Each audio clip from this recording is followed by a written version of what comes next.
মৰমৰ ছাত্ৰ ছাত্ৰীসকল আজি মই ট্ৰু ফলছ এমচিকিউৰ বিষয়ে আলোচনা কৰিম সঁচা মিছা দিয়া থাকিব তাৰ পৰা তুমি উলাব লাগিব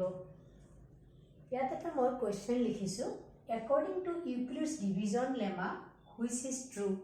ইউক্লিডৰ বিভাজন ক্ৰমিকা মতে তলৰ কোনটো সত্য লিখা আছে a equal to bq plus r 0 less than equal to r less than b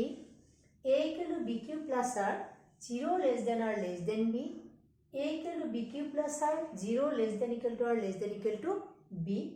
a equal to bq minus r 0 less than r less than twice b to jot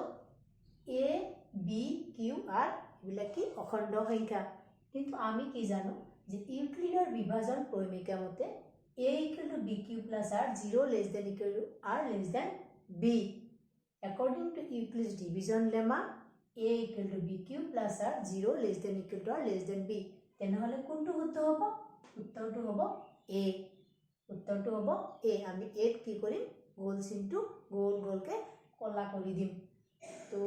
আশা কৰো তোমালোকে মোৰ ভিডিওৰ পৰা উপকৃত হ'বা আজিলৈ ইমানেই